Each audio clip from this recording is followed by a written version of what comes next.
is posted on the town's web meeting calendar and the board's agenda identifying how the public may join. Additionally, the meeting is being broadcast by HCAM through multiple channels.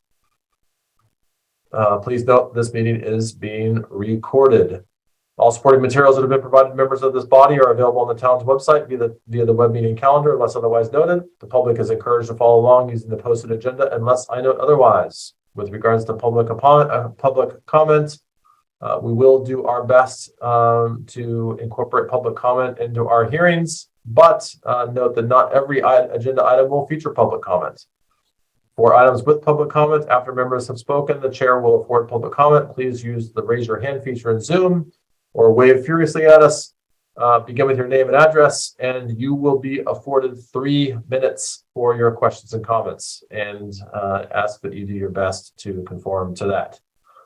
Finally, each vote taken in this meeting will be conducted by roll call. So, members, when I call your name, please respond in the affirmative. Mary? Mary Larson Marlowe, here. Rob? See Rob yet. Fran? Brandy Young, present. Jane? Jane Moran, yes. Ronnie? Ron Prefer, here. Elise? Elise Mihайлowski here. Paul? Here. Matthew? Here.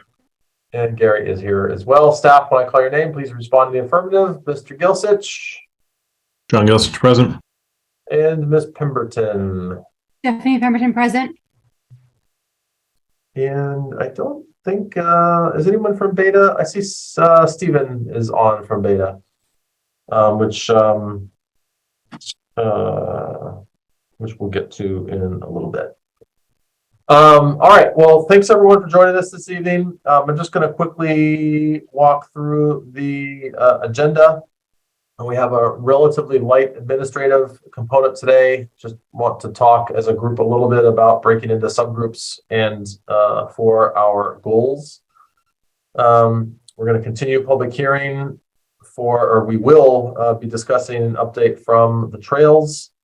We've had 2 hearings that have requested to be continued. That is Lumber Street over at the Granite Quarry and the Elm Street project. And then we have 2 new public hearings. One for a previously approved project, the solar farm over on Wilson Street, a new public hearing at 28 Lumber Street. So we've got quite a bit on our agenda, but we've got a little bit of breathing room with the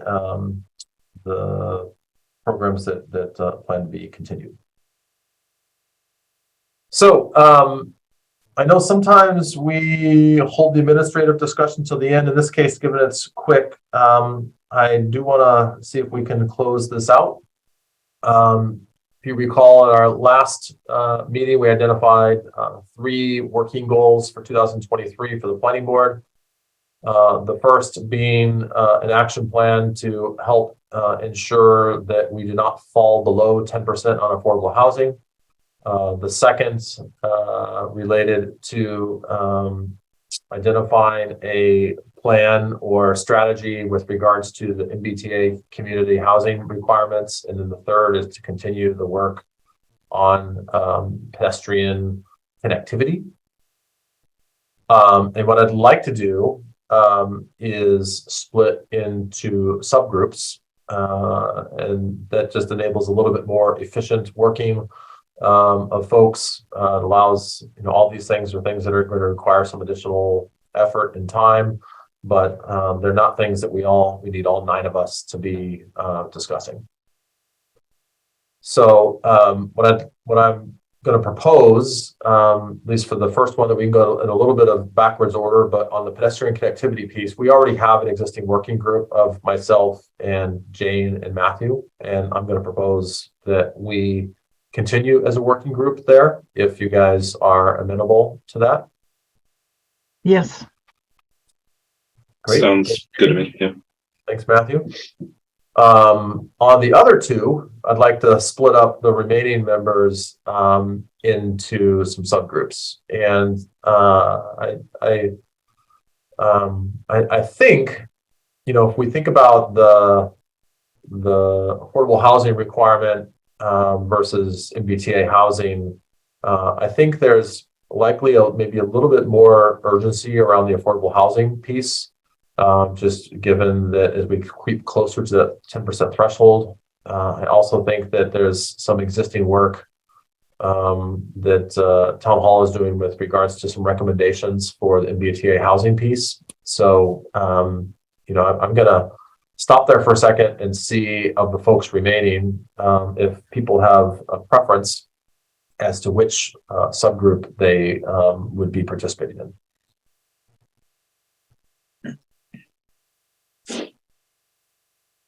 Fred.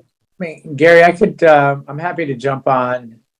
Sounds like the need is really around the action plan so that we do not fall below the 10% threshold. Is that true? Because it sounded like Town Hall is doing some work on the MBTA community project. Yes, that is correct. And again, the MBTA,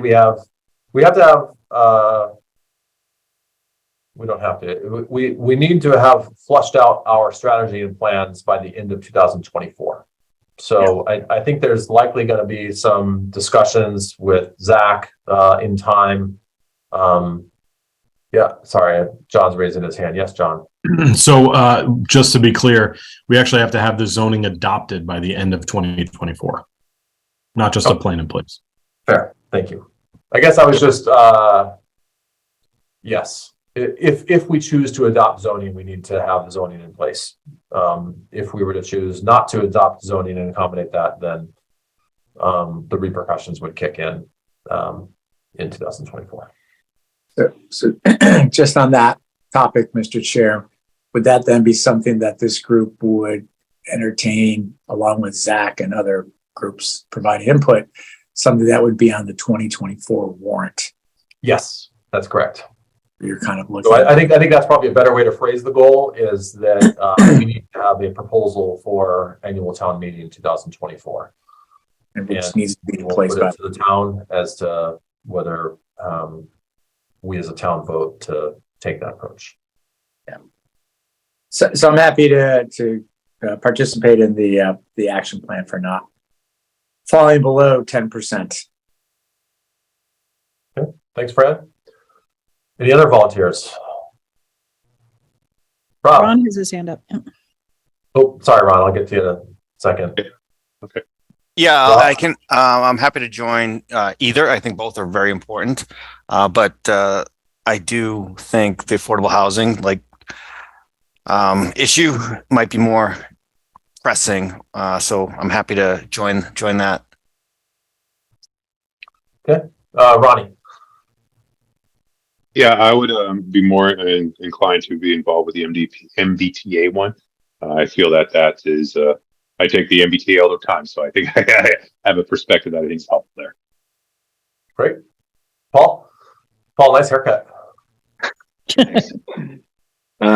Yeah, I'm happy to do either. I'm interested in the housing more, but there's some more seasoned people who've been on the board longer, so it's fine if they get first dibs, but I'm happy to do either.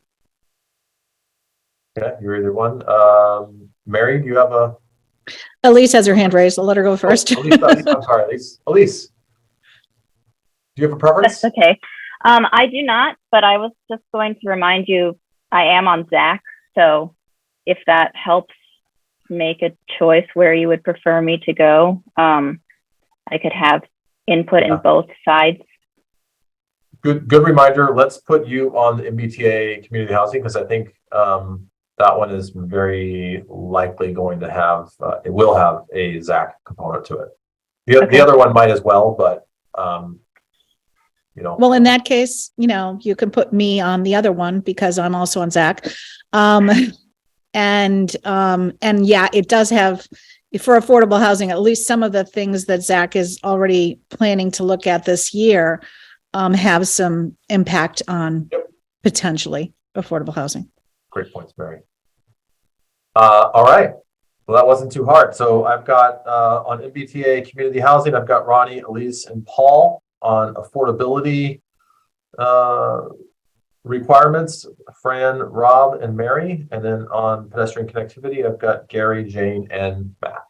So what I'm going to propose is that, like I said, I would recommend that each of these subgroups find a time to meet that works for the three of you.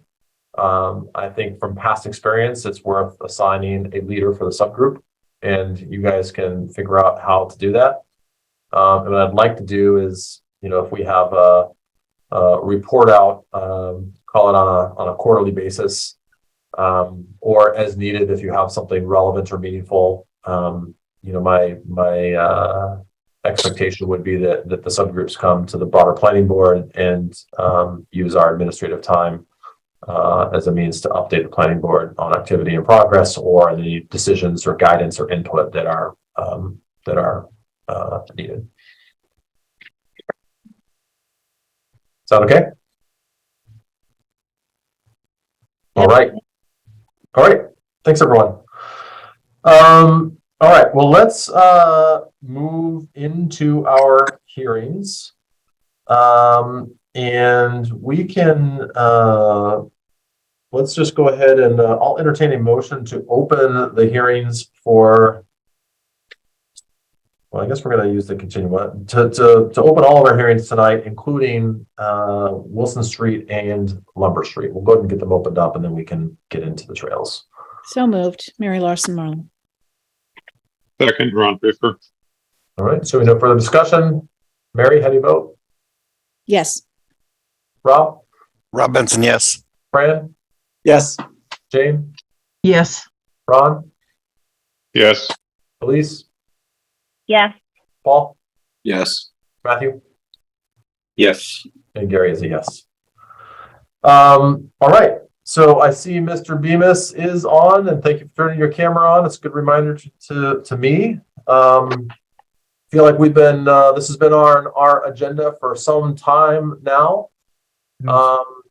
So last we talked, we had a site walk, and we haven't done much since. So Peter, why don't you give us an update as to where you are in the process of working through these changes with Beta. Yes, good evening, board members. So we provided an updated plan and response package on Thursday last week. So it's not given Beta enough time to obviously give you a written response back. So I didn't expect to go through all the items that were provided, but I'd be happy to talk about anything particularly that we had discussed when we were on site. I will assure you that each item was addressed individually on the plan set with either some modification to address a Beta comment or some other refinement to address a board comment that may have been made at the site. Probably the most important change to the plans from the board's perspective was that we had not defined the planting replication area along Wilson Street in our plan sets, other than saying it was a holding ticket, if you will, to do so. The plans do now include that. So we provided a native planting scheme to go along Wilson Street, where the vegetation was removed. There's actually stone along that embankment now just to preserve the embankment during the winter season. But come spring, we would initiate planting in that area, and we define the plant material that would be used there. What I had hoped to use tonight to be able to discuss was sidewalks. We did take sidewalks off the table with the board. We had said that during our site walk because we felt as though it was on the original plans. Sidewalks from our perspective as designers made sense, and it just didn't seem like it was something we needed to discuss further. However, there was a homeowners association meeting, which Mr. Gately, who's on the meeting tonight with me, attended. And during the meeting, there was some discussion with some residents relative to whether there was a need for sidewalks or not a need for sidewalks. And I believe you folks have received separate correspondence from possibly one or more members within the HOA regarding sidewalks. So all I would like to do tonight is use the opportunity to bring up sidewalks one more time. if you would allow, because I did say that we did take it off the table, but now I'm kind of putting it back on the table. And from my perspective as a designer, I don't want to eliminate the sidewalks. I think sidewalks are there for making travel ways friendly for pedestrians. So I'm not inclined to support elimination, but I am inclined to support movement of the sidewalk because the grass strip, I just don't believe is that effective in the situation that we find ourselves in at Trails, because we have a very narrow front setback between our units and our streets. And we have been involved in a number of other communities like this. And most times, either they eliminate the sidewalk, which again, I'm not an advocate of, but they have eliminated them. And I can, point out a number of them if you folks want to go see them and see what you think about them. And then there's others where we move it to the edge of travel way for the vehicles. And I think that would be a more effective change if you were to support one. So if you wouldn't mind, if you allow me to share my screen, John, then I have some photos that I could show you for sidewalk alternative. And then I'd be happy to talk about any other item that you may wish, any board member may wish. So is that okay? I could share? Sure. Okay, thank you.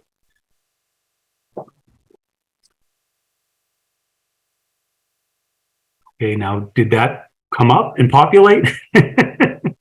Yep. Yes. Okay, perfect. Okay, so this is right next door at the Pulte component of Legacy Farms North.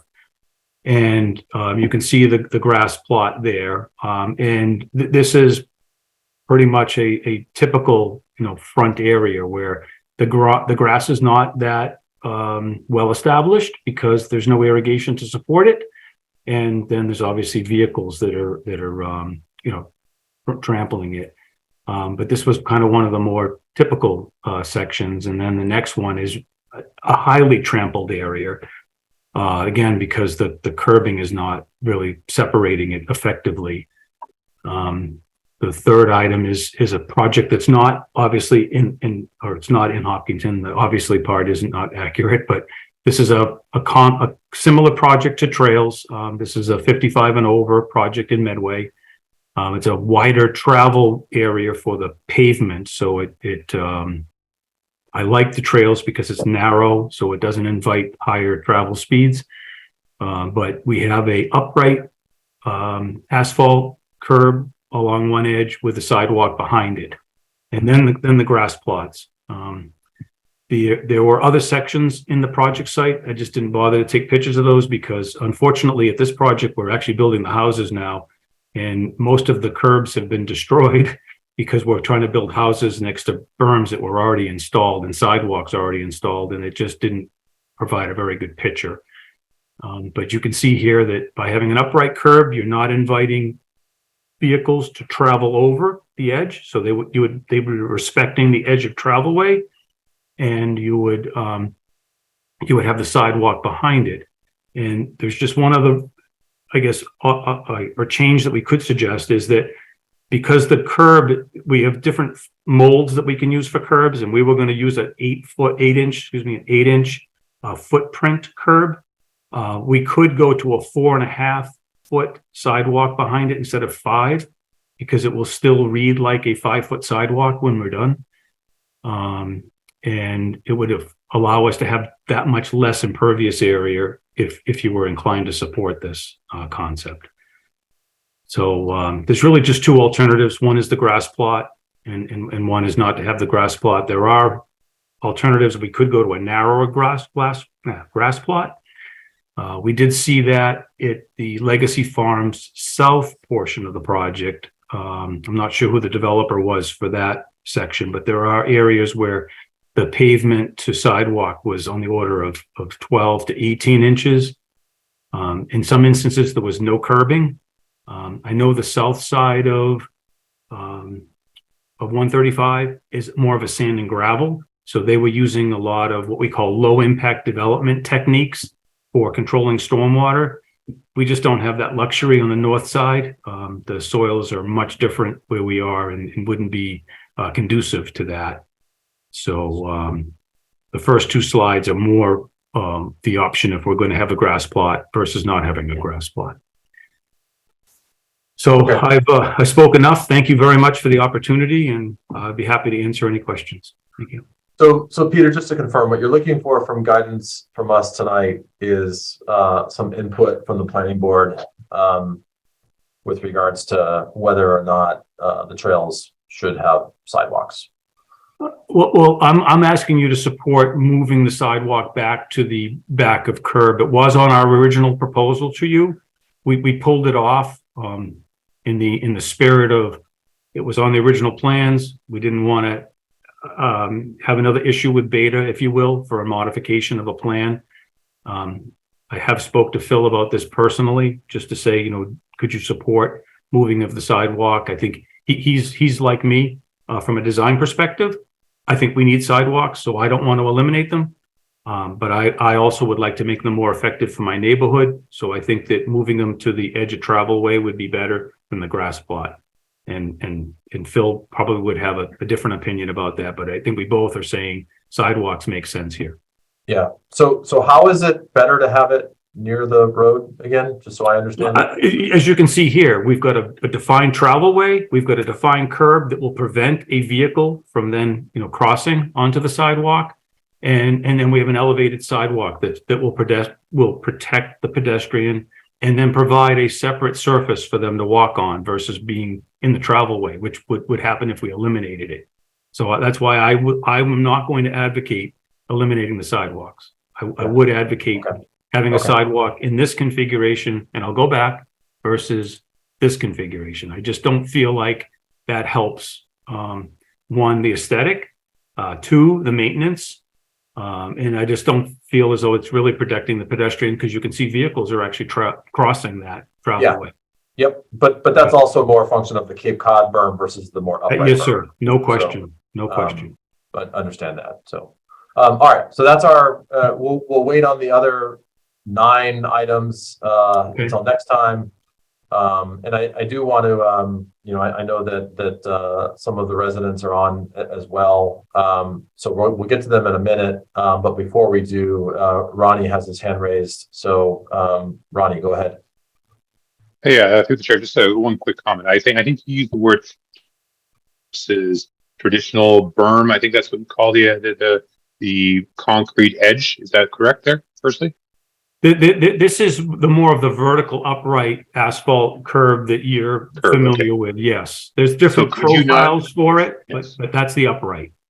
Could you not have that kind of curb with on the prior image with the still having the grass?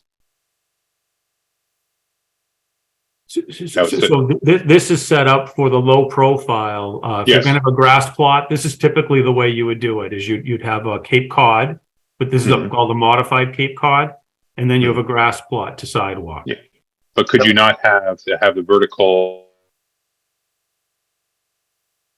Yes, Ronnie. Yes, you can, and it's also worth noting that in most of our subdivisions, if the on the radius corners or the tight corners where there's a bigger risk of that, we typically like to see granite on the sharper corners because it holds up much better. But yes. Yeah, this project was approved for asphalt curbing, and this is the same. This is Legacy Farms North. So this is the Pulte project. So you can see. No, true. I'm just saying, like you've given 2 options. I'm saying I'm providing a possible third option. Again, just ideas at this point. Right. Okay. Yep. So I think there's really 3 questions for discussion here. One is whether we should have that grass strip between the sidewalk and the street itself. 2 is, to some degree, I mean, if the issue is like what this photo shows here, then, can that be addressed through curbing in some capacity? And then the third, which the residents have brought up, is, does it make sense to have sidewalks at all? And to me, those are the kind of 3 things that we could provide some guidance on. Yes, Mary. So for some reason, I cannot find that raise hand feature in my. Neither can I, Mary. I guess I need more Waving training. as well. So my opinion. 1, I believe that sidewalks are necessary and important. Two, I'm not, married to the idea of the grass strip. I know it's been discussed before in years past on the planning board, and there's some people who have felt strongly about having the grass strip and for aesthetic reasons, but I mostly see those grass strips being very poor grass in there, and they end up being weeds and so on and so forth. And third, of course, the curbing is very important to have a vertical, and not like the current picture, not a Cape Cod, in order to have that division. But at least without the grass strip, it would leave a little bit more lawn for people who, for this particular part of the development that doesn't have large front setbacks. But I do think that sidewalks are important to have. All right. Thanks, Mary. Jane.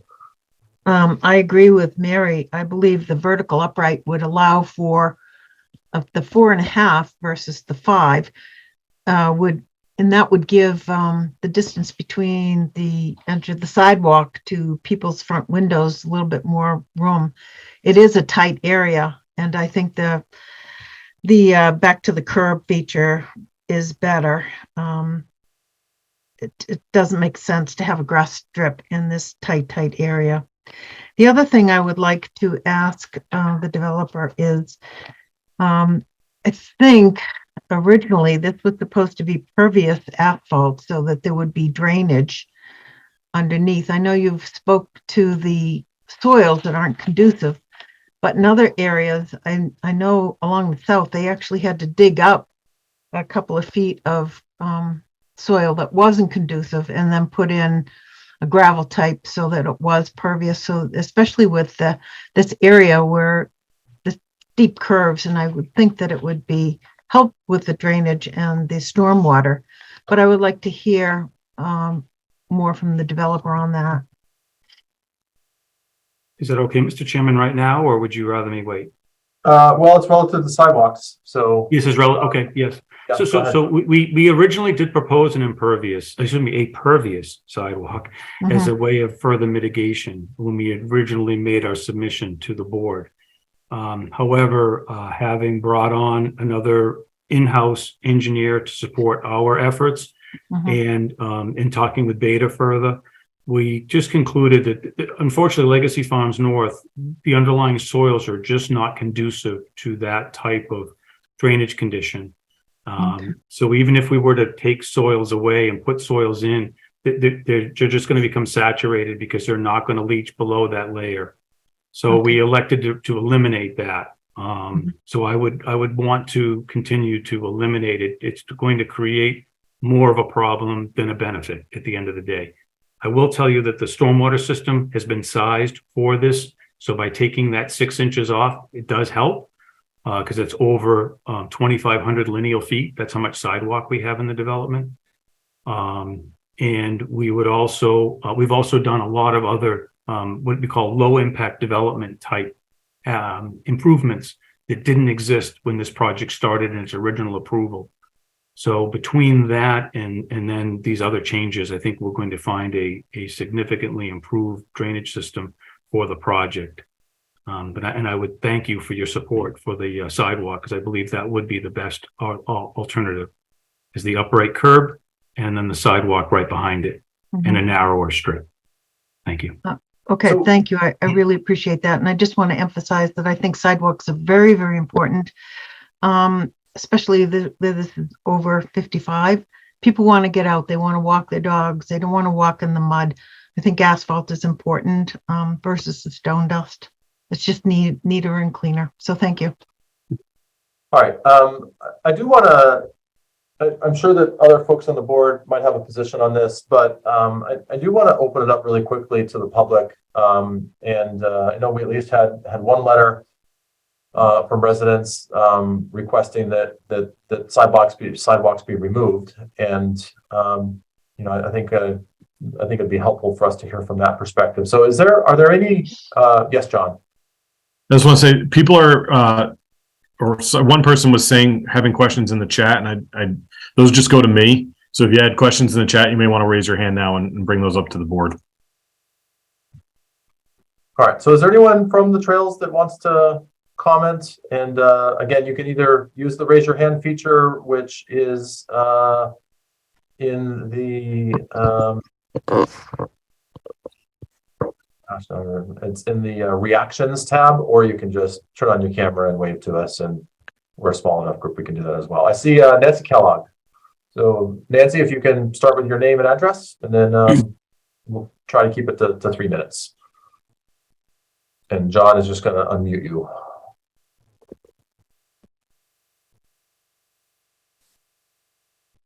I cannot unmute anybody. They have to unmute themselves. Nancy, you're muted. Pressing the wrong thing. I'm sorry. I'm pressing. There you are. Okay, I tried to unmute myself about 3 times, and I was just pressing in the picture rather than at the top. So I feel strongly we should not have. Nancy, can you start with you just sharing your name and your address? Oh, Nancy Kellogg, 17 Weston Lane. I feel strongly we should not have sidewalks. I did send the letter. The reason is because mostly no one uses them where I have a place in Westboro. I still have it in Westboro. I lived there 6 or 7 years. No one uses the sidewalks. So that's one. I guess that's off the table. But 2 is regarding the curbs. We actually took out the vertical curbs and put in the Cape Cod curbs because the vertical curbs do not hold up well to snowplows. They just get massacred by the snowplows. So if we have to have sidewalks, please put them close to the road. Please make them a tiny bit narrower. But also, please consider not using the vertical curbs because they'll just get trashed by the snowplows. Thank you. Yeah, thanks, Nancy. And I will say, certainly one reason a lot of people prefer the Cape Cod berms. When you go vertical, it's my opinion, it's best when we have granite, but granite is also quite expensive. You know, but for those reasons, granite holds up pretty well to snowplows. Asphalt certainly gets mangled up, particularly on those tight radiuses and around the corners. So certainly an issue there. Are there any other members of the public that would like to comment or ask any questions here?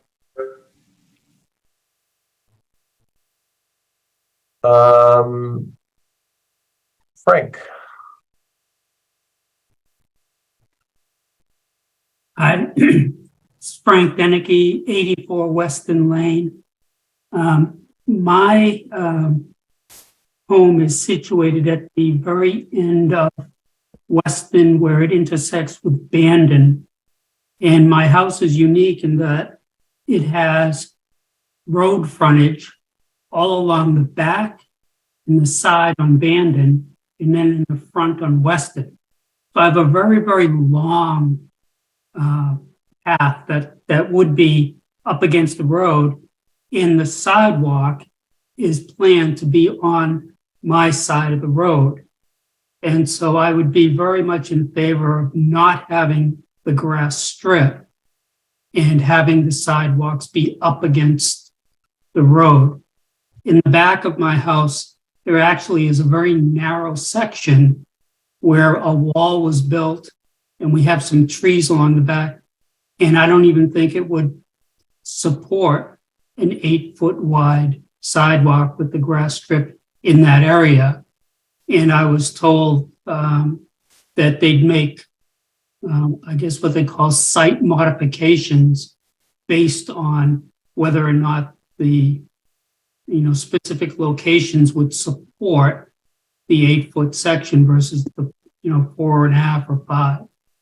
So again, I'm just reiterating that I'd be very much in favor of keeping the sidewalk, but having it up against the road with no grass strip because of the length of property that I would be, losing, given the distance between the house and the road. That's it. Thank you. Thanks, Frank.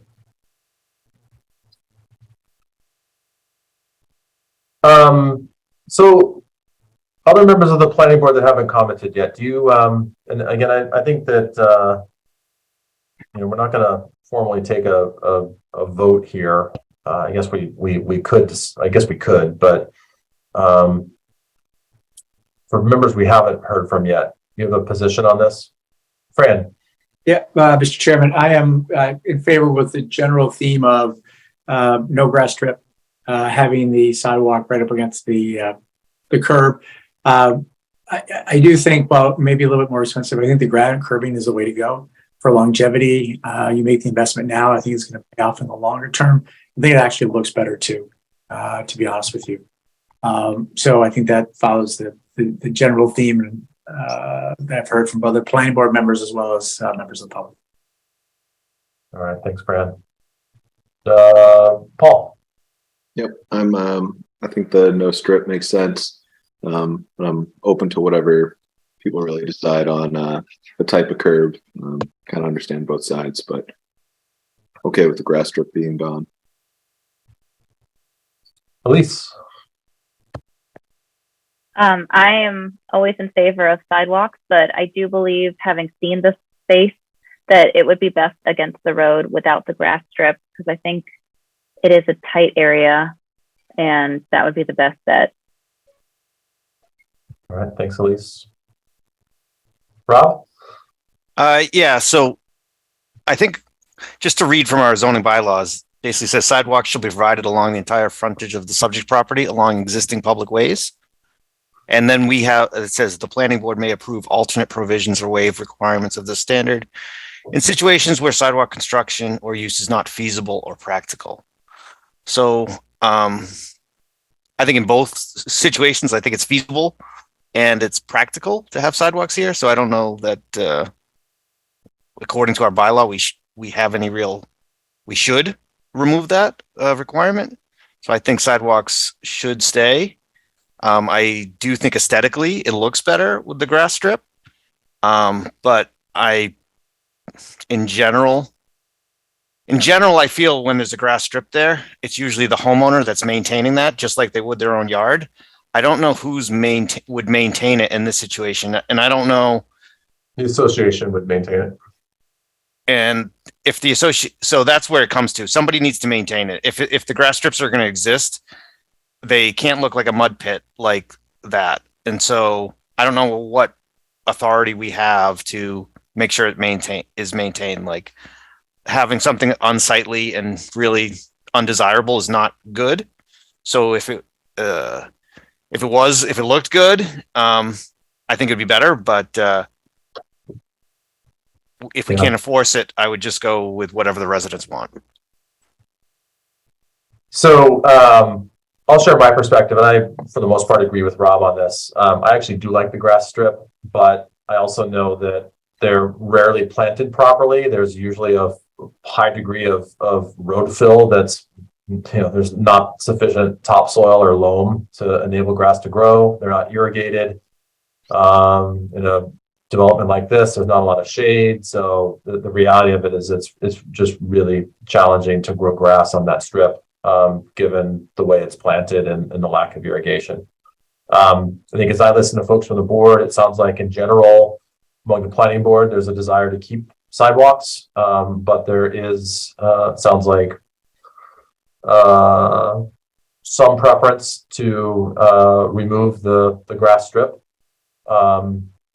And I think just to save a little bit of space for the homeowners, and given the unsightliness of how they typically come about, it sounds like folks are either kind of neutral on the grass strip or have a preference to get rid of it.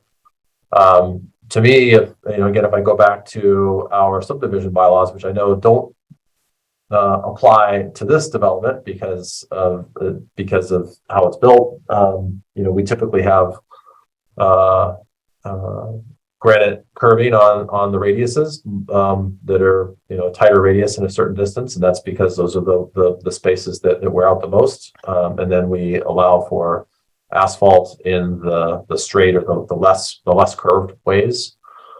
And I think, to me, if we're going to get rid of that grass strip, I do actually think it's important to have a more vertical curve. I think it's better to have a more vertical curve anyways. And I'm curious to get Mr. Bemis's perspective. If we did,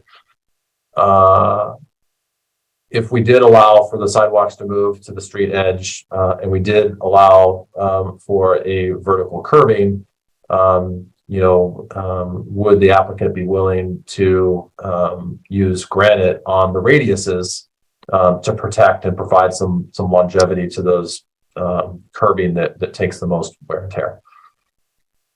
Yeah, and obviously the cost, Mr. Chairman, and as you know, it's exorbitant. It's more than 3x. So that's really the issue when it comes to vertical. I was going to say in closing on my end, if you allow me to speak again, that I am looking into some alternatives on the curbing. There are different molds that we can get for the asphalt, and I was looking into some other alternatives. So why don't you? I've gotten a good sense of the board and their position. As I said, we had taken it off the table. We've kind of put it back on the table. I thank you for the allowing us to do that. I have spoke to Philip Paradis at Beta, and I got his sense. So I feel like I have enough information. We're not going to see you again probably for 2 more weeks. How about if we come back with a proposal for you in 2 weeks? We can evaluate this better and give you a better engineering solution to the problem that also could possibly meet, my client's budgets as well, because he has budgets that he's been trying to meet. And we have exceeded a number of them. Yeah. So, John, go ahead, John. Thank you through the chair. One of the comments that Beta had, and Steven's here, but I don't know how involved he is in this project. The grass strip, however anyone feels about it, was factored into the stormwater. And so removing that would impact the stormwater calculations. Obviously, we've had stormwater issues, but I think, and I know Peter's shaking his head, but I think that needs to be addressed, and Beta needs to comment on that because they've been reviewing it with the understanding that the grass strip is going to be there, factoring in the stormwater calculations. So removing it would potentially change that, and that needs to be factored in. Yeah, I'm not giving you a wholesale answer, no, but what I'm saying is that the grass would then just be on the other side of the sidewalk. So what it does do is it does prevent whatever small amount of low impact development, if you will, whatever little bit of infiltration we could get out of that grass before it hit the curb line. That I will agree with. But stormwater wise, for looking at the analysis of how much coverage there is, the numbers are no different. We're just moving grass from one area to another area. There's going to be more in front of the house and less there'll be none between the street and the sidewalk. But absolutely, Beta should give you the final analysis, not me. Yeah, that may be true, but Beta is the expert on that. So agreed. Yeah. So I have a couple of closing comments here, but Ronnie, your hand's raised. Go ahead. Thank you, through the chair. Just one last comment I had. So when we talk about moving it to the curb, which again I'm in support about, more grass is better for the homeowner. It's almost like if it's moved to the curb, it must be a vertical curb. If the sidewalk's moved to the edge, it must be a vertical curb. Is it not possible to move it to the edge and still have the Cape Cod curb? Why is it must be an and/or versus a possibility? So it seems very definitive. No, I can answer that. It can be. What we would probably do is want a more of a modified, so that it still has that same profile, but not quite as short, if you will, in the footprint. So we'll work. That's what I'm saying to you is to give me the next 2 weeks to do that, so I can come back. Well, it'll be less time, so we have Beta weighing in on it, but we'll get it to you so that you have something to react to versus trying to design it while we're meeting this evening. So appreciate it. Thank you. And I will just add,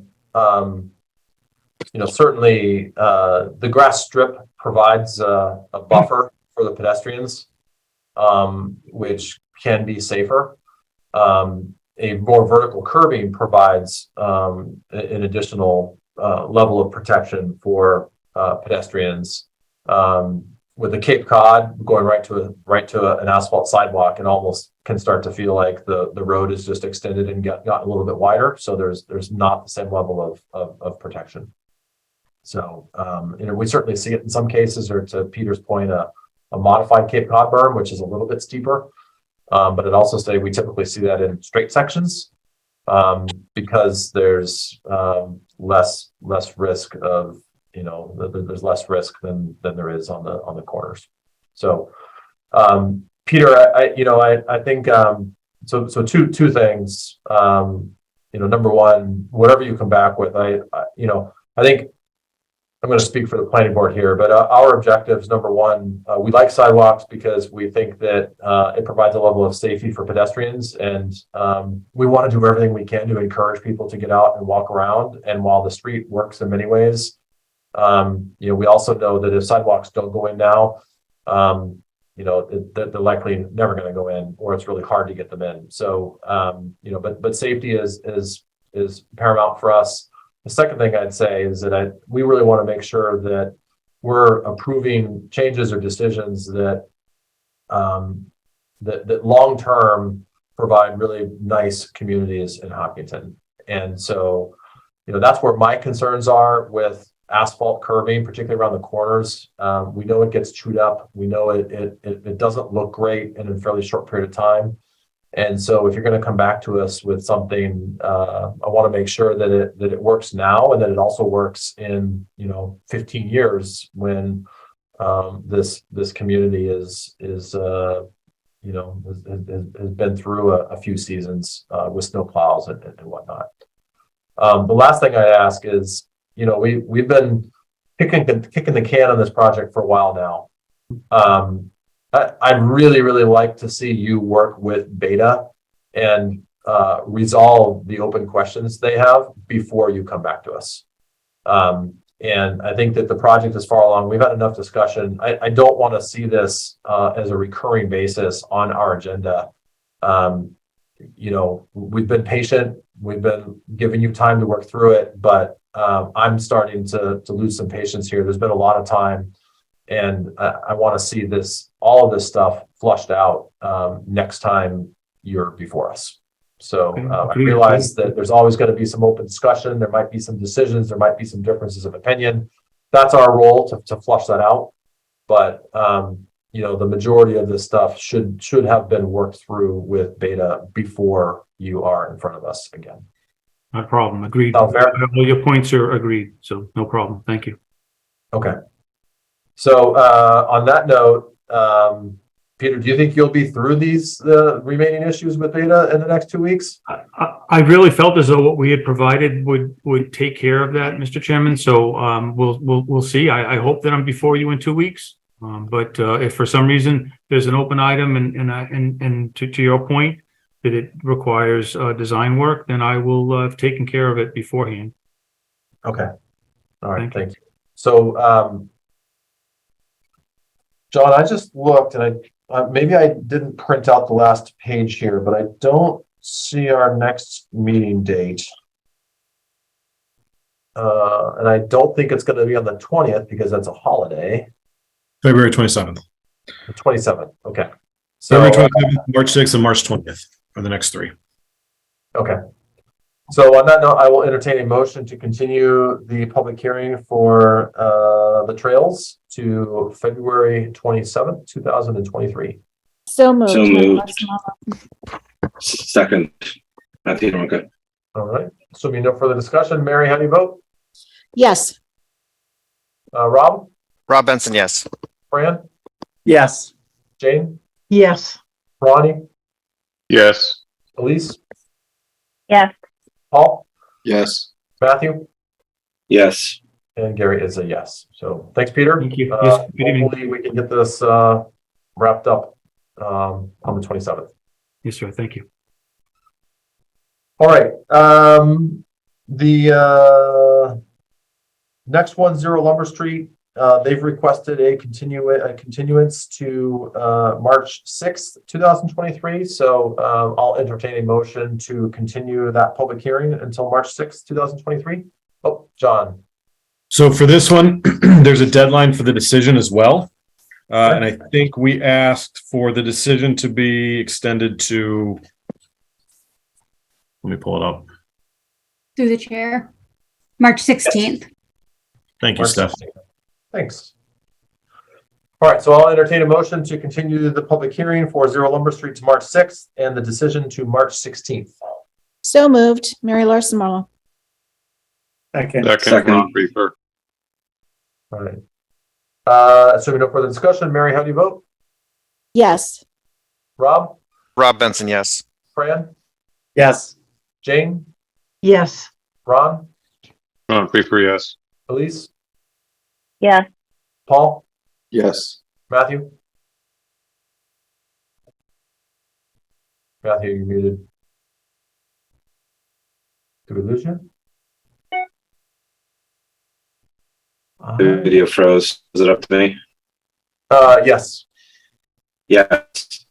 Sorry. And Gary is a yes. So that's continued. 86 Elm Street has requested a continuance to February 27th. So I will entertain a motion to continue 86 Elm Street to February 27th. So moved, Ron So Prefer. moved. How about we have Mary Okay, as we our gotta vice get our act chair together make the here. motion, and Ron, Paused you've even. been quick on the second, so let's just do that for consistency's sake. If you're comfortable. So moved. Second, All right, so no further discussion. Mary, how do you vote? Yes. Rob, Rob Benson, yes. Fran, Yes. Jane, Yes. Ron, yes. Elise, Yes. Paul, Yes. Matthew. Oh, Matthew's frozen again. Gary is a yes as well, so that still carries. Sorry, Matthew, you're frozen again.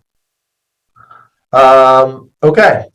Moving on to Wilson Street.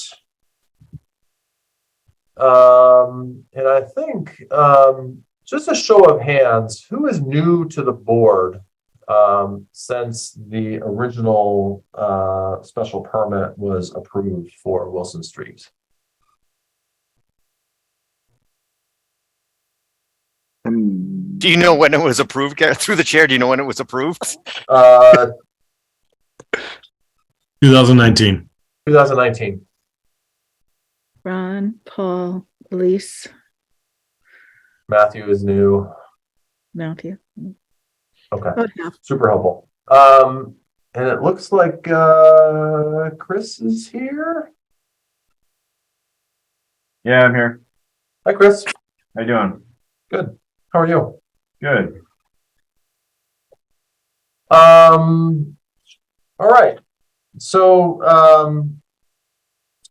Chris, do you want to walk us through the why you are before us this evening? Yeah. Basically, we're coming before you to kind of continue on from the meeting we had on site and bring it formally to the board with a modification to the existing screening plan that was approved.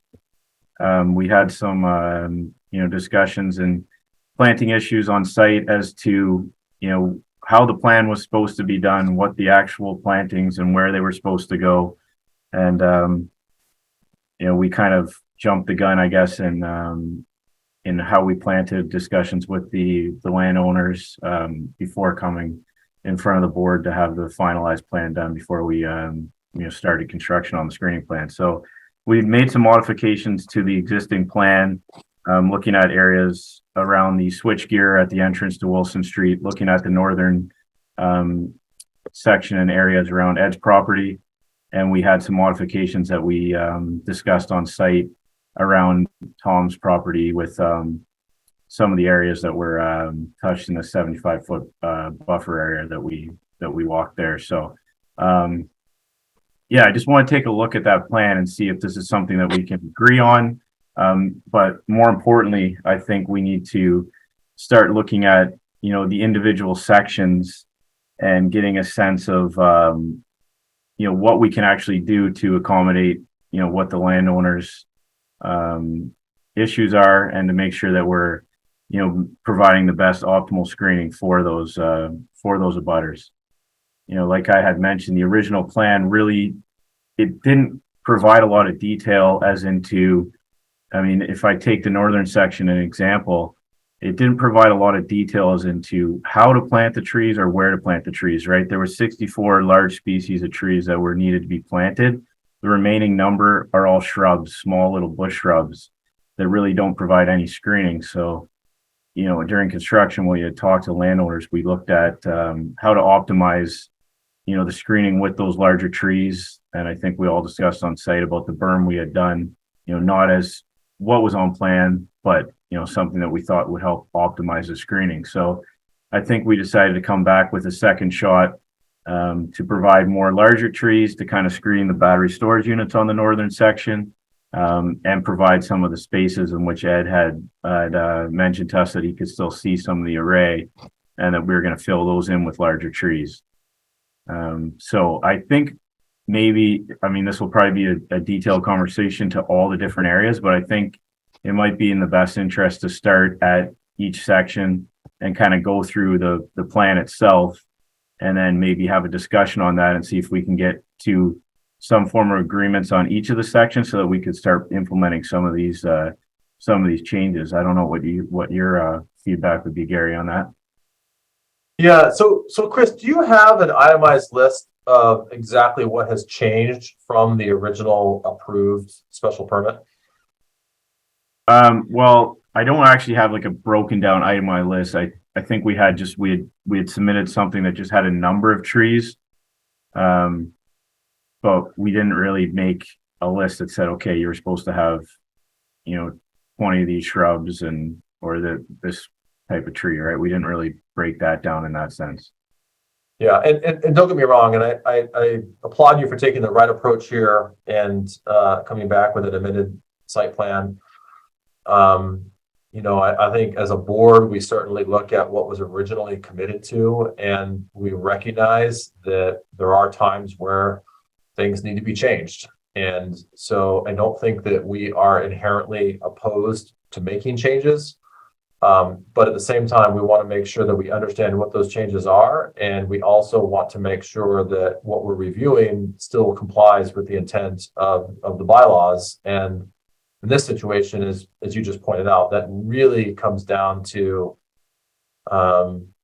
you know, I think particularly with regards to landscaping, it's really a function of screening and making sure that, you know, that the abutting properties and Wilson Street as a scenic road are properly screened.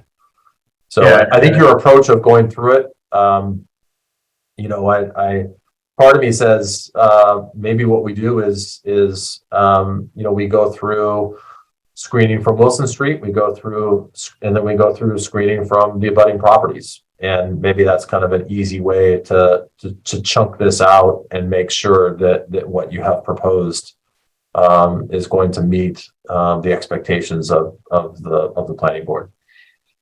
Yeah, does that seem reasonable to you? Yeah, I agree with that. Like, I really have no problems with what we have to plant or the way in which we plan them, right? Like, I just need to get the feedback from the landowners of exactly what they want, right?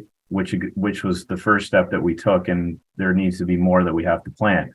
The original plan has a number of species and a number of trees, and it has a small diagram, right, that's based on 8-foot spacing from each tree. And that if even like the northern area is probably the one that, you know, is the most gray, whereas you have to plant all these trees. You got 64 large trees to plant in that whole northern area, all along all those black dots you see, 64 large trees. We're not ever going to provide the screening that the abutter would want, right? So we had to condense it into a smaller area. So I'm just looking for feedback from the abutters of exactly what they want now. Like, what do we need to change, and what do they want to see for us to, you know, be able to get through this, right? Like, it's not. Well, I'm not opposed to anything, but the plan that's there, if that, like, to plant that, which we can gladly go and do.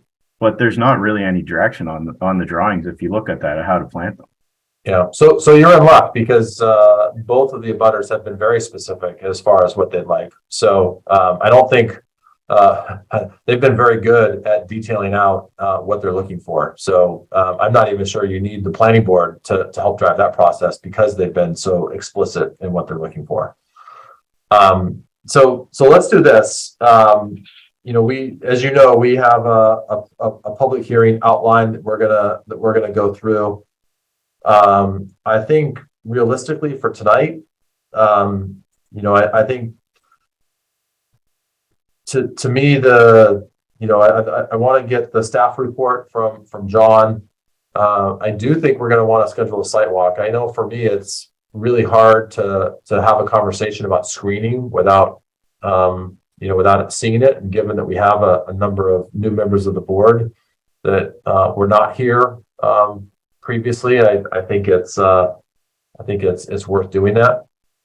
And I think that that'll also allow a level of specificity that I think you're looking for, so that we can look at it from each of these different perspectives. And between that and probably some renderings of some kind on your part, we should be able to make sure that whatever is built out is meeting the expectations here.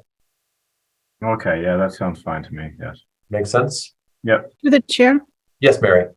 I would just like to clarify, perhaps John can help us here. We saw something like this maybe a year ago and did a site walk. And then did we not ever get the final and vote on it? Is that what happened at that time? What happened? Yeah, that's exactly right, Mary. We did do a site walk, and the applicant never. To make those changes, it needed to be an amended special permit, and Right. We have not seen that proposal for an amended special permit until tonight. Okay, fair enough. Thank you. And I just, I was just trying to remember what the sequence of events was. Yeah, I think that. Yeah. All right, John, you want to give us your staff report? Sure. So I just want to clarify, I misspoke. It was not 2019. That was when the special permit was first approved. They came back and amended it back in 21, but not for landscaping. That was when they wanted to change the layout of the panels and do some other stuff.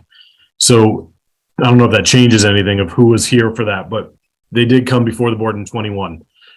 So the issue we've had is in that 21 approval, the comments that we had during the discussion were, yeah, these planting plans look great, but we don't know what species are going where, to Chris's point.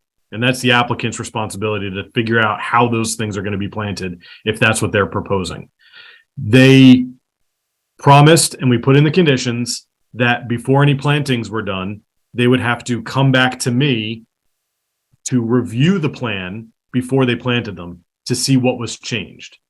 They did not do that. They spoke to Ed and Tom and then planted a significant reduced amount of plantings that were almost only arborvitae. And then they tried to get that signed off on. So that initiated this whole conversation where I think you guys all went out on the site walk to go look at what they planted. And the argument from the applicant was, well, we can't actually plant the plan that was approved, which was really frustrating because it was the applicant's plan. So we kind of were at a stalemate there. So we've had some conversations back and forth. This is what they're coming back with as an amended plan to fix the issue of not being able to plant the approved plan. The problem, or not the problems, but the comments I have with this is that it appears to have a reduction of 147 individual plantings. The same issue that we had at the beginning that was a condition is still present in that we don't know what these dots mean. We don't know what species they are. We don't know where, if there's going to be a whole chunk of arborvitae, if there's going to be a whole chunk of witch hazel, if they're going to be interspersed with each other. So we need a plan that shows which plantings are going to be which species. And that will help us understand what the screening will look like in that area. If necessary, we could request the applicant to do a rendering with those species from certain perspectives. Ed Cutter's house, Tom Shambo's house, the entrance on Wilson Street, so that the planning board has a visual of those plantings and that screening from those perspectives. And The other two comments really are the neighbors have been heavily involved in this. They've submitted comments. We've met with the applicant. They and I have spoke on many accounts, many occasions as well. And I just do want to point out that the applicant has connected to the grid and they are generating energy. I'm assuming they're generating revenue. We had thought that that was not going to be possible until a certificate of occupancy was issued, but apparently the energy company does not need any approval from the town to connect to the solar arrays. So that's a concern of ours, is that they're potentially realizing revenue from this without meeting the standards that were set forth in the special permit. And that's what I have for comments so far. All right. Thanks, John. So let's do, I do want to, I want to make sure that we give a few minutes for the abutters to comment here. And Chris, your hand's raised. So as the applicant, I'm gonna, well, hang tight, but I think realistically for tonight, I want to get, number one, some initial perspective from the planning board members. I have just as sort of, I'm hearing how this is all rolling out. I have some ideas as to how we might move forward here.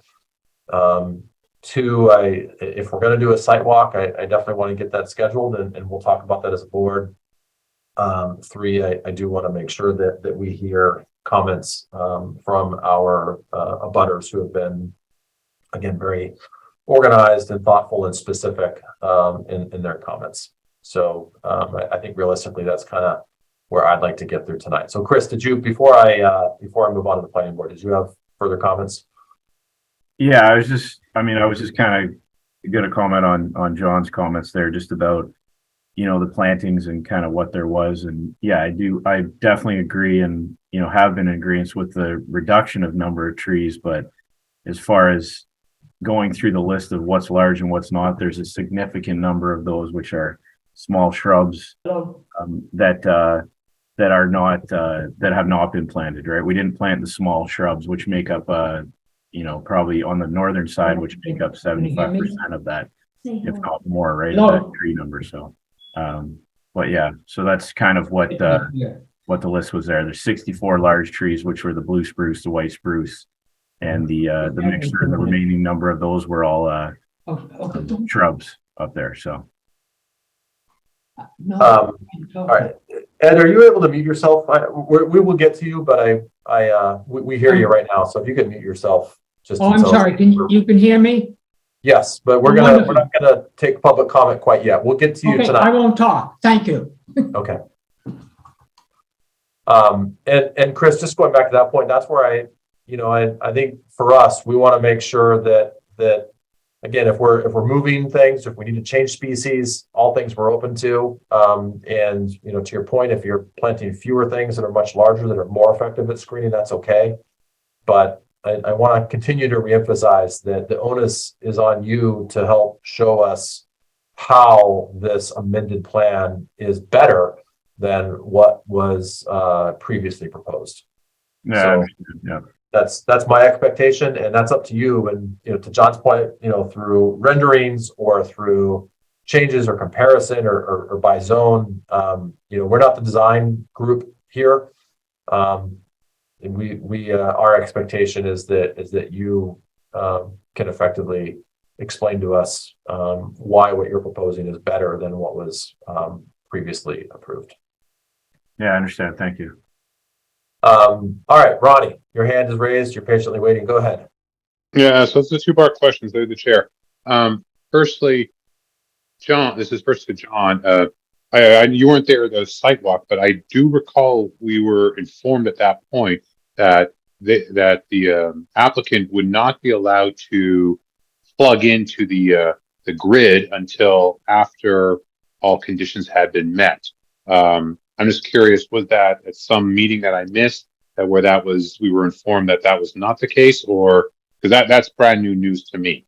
The second question afterwards is, do we still retain some of the original warrant on that the applicant had to put forth? for this project? Do you mean the bond? Yes, the bond. My apologies. To the chair, would you like me to answer those questions? Yes. Go ahead, John. Yeah, so for the bond, I'll have to look and see if there even was a bond taken. I'd have to look at the decision. I don't remember off the top of my head. There's definitely a decommissioning bond. Yes, that, yeah, but not like a landscape. Some for Franklin Road solar, we had like landscaping bonds and yada, yada, yada. I don't think we had the same thing for this, but the decommissioning bond still is being held. If there is a bond, we have not released it. You guys are the only, you folks are the only ones that can release it. So if you haven't done it, it hasn't been done. As far as the power generation, we are under the same impression. But Massachusetts has publicly available records that show credits. So I think it's up to the applicant to either confirm or deny that they're generating energy. From what we've seen on the Massachusetts documents, they are getting credits. And so that would mean they are generating energy. But if they're not, then they can clarify that point. Sorry, I know I've been going out. Did you know the amount of the bond though? I'd have to look. I don't know. Okay. Since I'm on the phone, I'd like to ask the applicant: are they generating electricity? Chris, or I see Ahmed. Raise your hand. Do either of you want to comment on that? Probably have Ahmed. Yes, through the chair, this is Ahmed from Grasshopper. Yes, the project is connected to the grid and is generating energy now. Okay. Ronnie, did you have any other follow-up comments there? Yeah, but there is no, sorry, is this question to me? Sorry. Go ahead. No, basically, I'm rather perplexed as to how this can be happening without us releasing the applicant of its requirements. I was rather taken aback by John's initial statement, and now the fact that it's confirmed, I'm even more stunned that this has happened.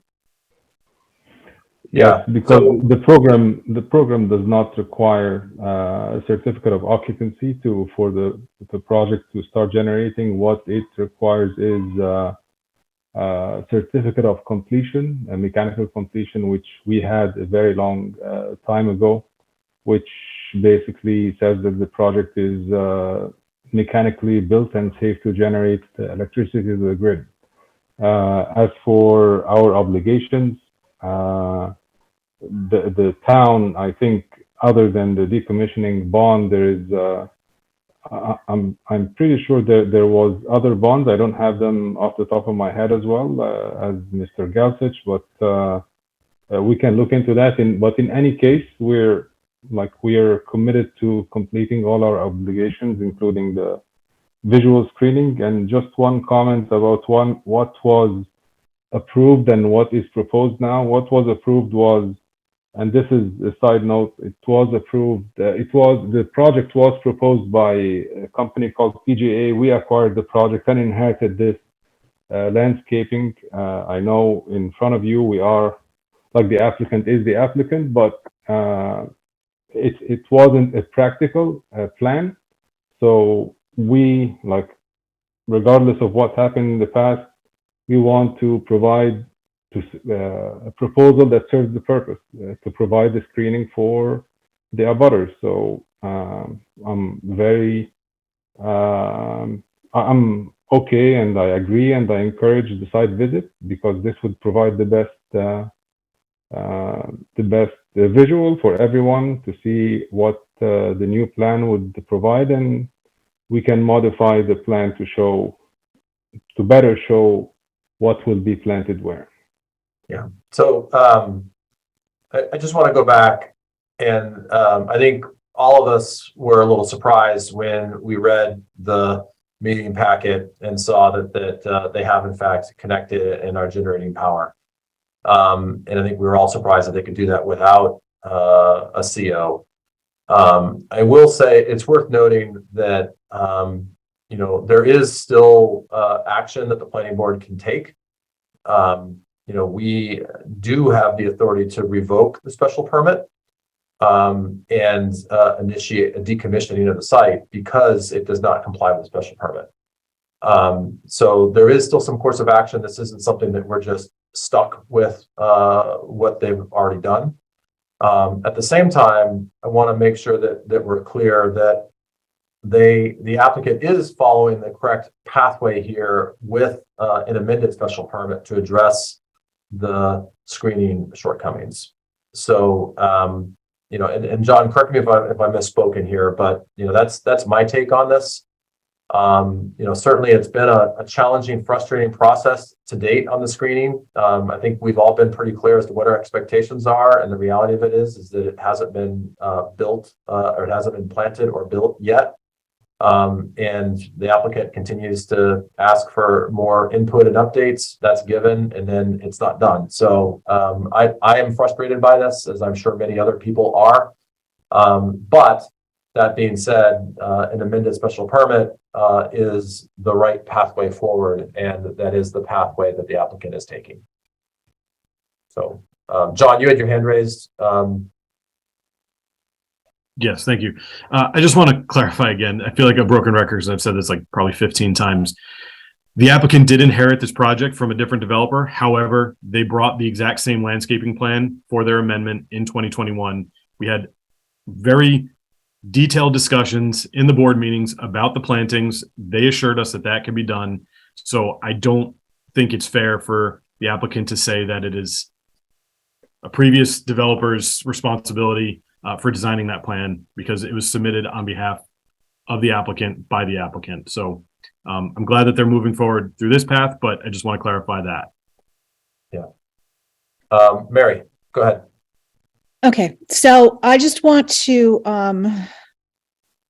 clarify, the expectations. We can go on a site walk, certainly, but we cannot design this for you. We have indicated what the outcome must be. And the outcome must be that this facility is screened in its entirety from abutters.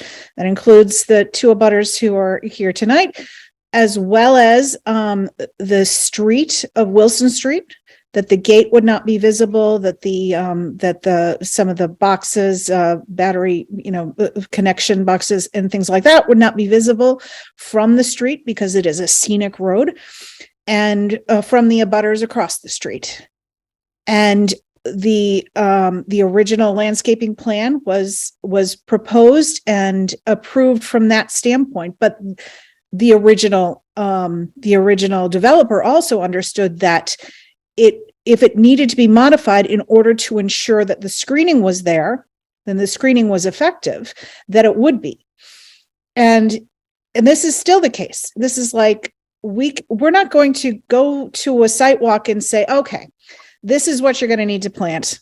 These are the types of trees you're going to need to plant, and this is how many of them. You're going to have to figure that part out, and it's going to have to accomplish the screening. So that's what needs to be done. And I think Gary was saying that earlier in just a slightly nicer way. But we are not landscape designers, but we are telling you what needs to be done for this facility to be acceptable in this location. And that's what we've been doing from day one with this. Thanks, Mary. Well said. Other comments from the board? Fran. I'll just kind of agree with Mary's in your comments, Mr. Chairman. The only thing I may add is because this has gone on for so long, I don't know if we as a body have the ability to put a time frame or a timetable in place in order to get these things done. Whether it's 30 days, 60 days, whatever window, because it seems without something a lot like that as a stick, so to speak, I feel like this continues to just get kicked and pushed, and it'll be 2024. Yep, I wholeheartedly agree, Fran. Other comments from the board? Through the chair. I agree with what Fran said, but I also was like, I do not feel going to another site visit, which we did last year, without a real plan in front of us saying, this is what we have. Like, it's up to the applicant to hire a landscaping firm to meet the needs that we have, that are placed upon them. Once they have a plan saying, this is what we're going to do, then we can go to a site plan and go, okay, that goes there, that goes there, that goes there. But until that point, us going on another walk saying, oh yeah, it looks the same as last time, or maybe a little bit different, is not going to serve any purpose. We need to see what their plan is and why, and they need to justify what it is. And they need to hire, if they have to hire someone else to confirm that will serve the purpose, meet the needs, then so be it. All right, thanks, Ronnie. I'm going to go to Jane and then Paul. We'll come back to Chris. It feels like as a board, we're reasonably aligned here. Jane, go ahead. Sure. So I agree with everything that everyone has said. This is the wrong time of year to do plantings, but perhaps if they could get their plans in gear and then come back to us, then maybe, I don't know, later on we could go for another site walk, but we're only going to see the same thing we saw before, except I did drive by the site yesterday and there are 3 very large boxes that are, they would just are really ugly from the street. And I didn't even see a gate. So I'm not sure what's going on down there. Thanks, Jane. I have seen the gate. I haven't been by recently, but there was a gate at one point. But Paul, go ahead. Yep. Make it quick. I agree with Ron, Mary, and Fran, and a lot of what Jane said. Really think there should be a time element to this because it really seems to be getting out of hand, and there's no consequences for not getting it done. All right. Thanks, Paul. Chris. Yeah. So just to continue on to comment on some of these things, like I agree with everything that the team is saying and the planning board is saying, but you know, from my aspect of this, and it's extremely easy for me to go and get someone to plant to say, here's where a tree's going, here's where a tree's going, here's where a tree's going. Likewise to the existing plan. I could go rip out everything that's in there right now and plant the existing plan. It's not going to do anything for screening. That plan was not a good screening plan for Ed, especially. So are we able to, so there's a few things I would ask here. If we're talking about the road, because this was brought up twice by 2 planning members here, the road, yes, the gate has been planted to where it is on the plans. We did that. Now, when you're talking about screening the screening the equipment at the street, we propose to add those, I think it's the box or slinky boxes or some kind of shrub there. But in order to actually screen all that stuff, we can't really put trees around in the front of those unless we bring them out at least 5 feet from the equipment, which is going to go into the paved road, which is actually going to bring the road down quite a bit, right? So the original plan just had the screenings on the back. If you look at the diagram, it had no screenings on the front. So that's just a perfect example of how kind of off this whole plan was into what was supposed to be provided and what was supposed to be done on site. So I do think that we need to have at least a site walk or some kind of concrete plan of what we need to do and do it quickly. That's the approach. No one wants this to go on any longer. But for me to have someone redesign this, which I can gladly do, and say a tree's going to go here, a tree's going to go there, a tree's going to go there, and do the renderings. I mean, I don't know if that's going to provide what the landowners need, or if that's going to provide the optimal screening for them right away to see that, right? Like, I don't know what the approach is, but I think collectively as a team, we just need to figure out what that is and just say, here's what we're going to do and go and do it, right? Like, So Chris, I partially agree with you, but again, I want to make it clear. We are not designers. The planning board is not designers.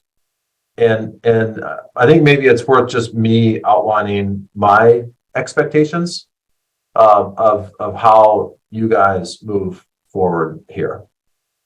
And number one, no one's arguing that the original plan wasn't sufficient, but what I would like to see is number one, a detailed plan that shows exactly what is being planted and where it's being planted, like we would have on other special permits of this type.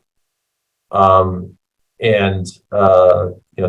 number one. Number two, I think it's reasonable to have a rendering from the 3 areas that we identified to ensure that the site is appropriately screened from Mr. Chambeau's property, from Mr. Cutter's property, and from Wilson Street. And you know, and I think that's all part of the design process of which you guys need to own. We're not going to go and design it with you. We're not going to go on a site walk and say, well, maybe this would look better here, and this would look better here. Our expectation is that you as the applicant do that. Third, I know that the original plan, I think, was done with native species.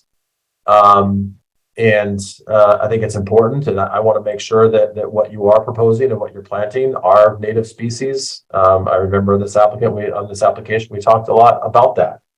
And I think that's really important. So to me, and I just, as I sort of think about this more, and I appreciate folks in the planning board weighing in, you know, a site walk now is going to be the same site walk we had previously. And you know, I think that the onus is on you as the applicant to come to us again with, you know what we're focused on here. You've got to put forward a revised plan that addresses our concerns and meets the screening requirements that we have been talking about now for years here. You know, from a timeline perspective, you know, you tell us, you know, what do you need from a timeline perspective to put those proper landscaping plans to get those designed and to work with the abutters to have something that you can bring back to us. Yeah, well, I mean, you know, based on that, I guess we need to see what the abutters are looking for. You said they had everything kind of outline what they're looking for, so we can take a look at that. And I mean, the spring is when I think we should be planting, and I don't think we need a lot of time. It's just we need to, you know, come to some form of agreement, so we need to provide what you know, what you requested there. Yeah, so it's March 6th now. Planting season is probably you know better than I would, but probably late March. Yeah, I was thinking sometime in, like, we could probably be ready sometime in April to do this, but let's see it. Like, let's take a look at the rest of what the abutters have here, and then do one final comment at the end, and make the date then, I think. Yeah, I mean, I'm just thinking out loud here, but you know, we have February 27th meeting, we have a March 6th meeting. Maybe it's that March 6th meeting where you come back with those fully detailed plans. And again, we've been pretty clear, if this is a fully detailed plan and addresses those screening requirements that we have and that have always been important to us, then this is a pretty easy one for us to push through. But we need those details, and we need to be confident that what you have proposed is going to sufficiently screen the project. Through the chair? Yes, Mary. Just one last point. Is that I don't want to put a huge burden on Mr. Cutter and Mr. Chambeau either. So it is not, you know, yes, absolutely consult them about what they wish to have screened, but they are not designing this for you either. Yeah, good point. and my point is that you go look at their letters. They're very, very detailed. They're very articulate. It's very clear as to what their expectations are. And to your point, Mary, I don't think there's a need for a lot of additional back and forth unless what the applicant is going to propose is something less than that. And if that's the case, then, you know, they can come before us and reconcile. But I also think what I'm hearing from the board is, you know, we do want a timeline here. This is not something that we're going to stretch and you know, and it's something that we do not want to miss that spring planting season. And I just want to be clear that there are still actions we can take if this doesn't move forward at a reasonable pace.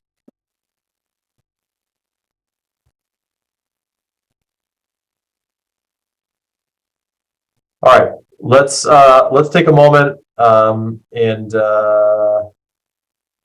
Mr. Cutter, Mr. Chambeau, again, I want to make sure that you have a chance to share your thoughts on this. Mr.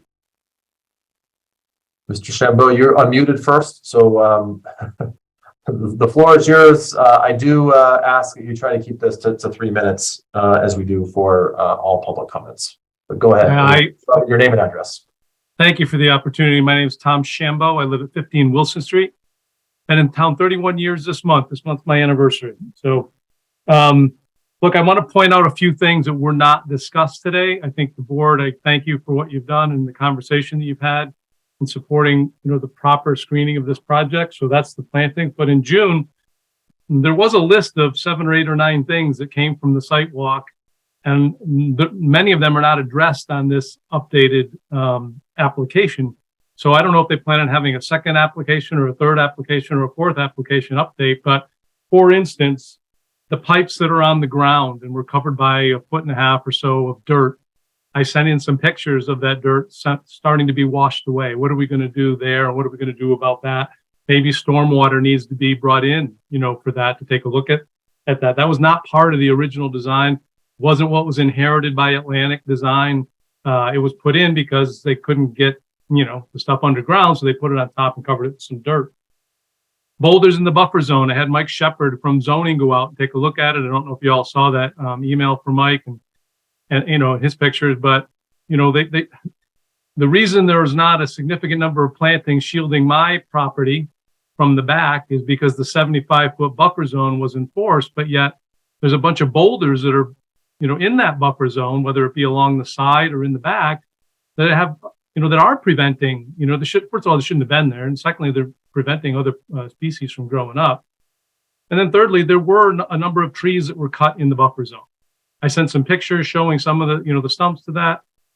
We could argue however many there are, but at the end of the day, the 75-foot buffer, the way it's been affected, is not screening 15 Wilson Street and Wilson Street in general from this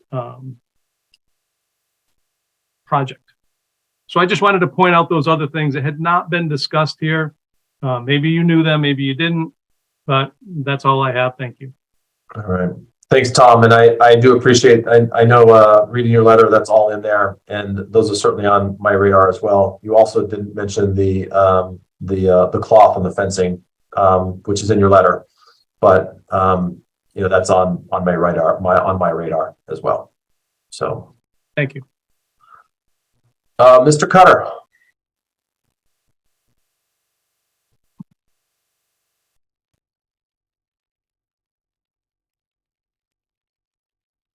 Mr. Cutter, you are muted.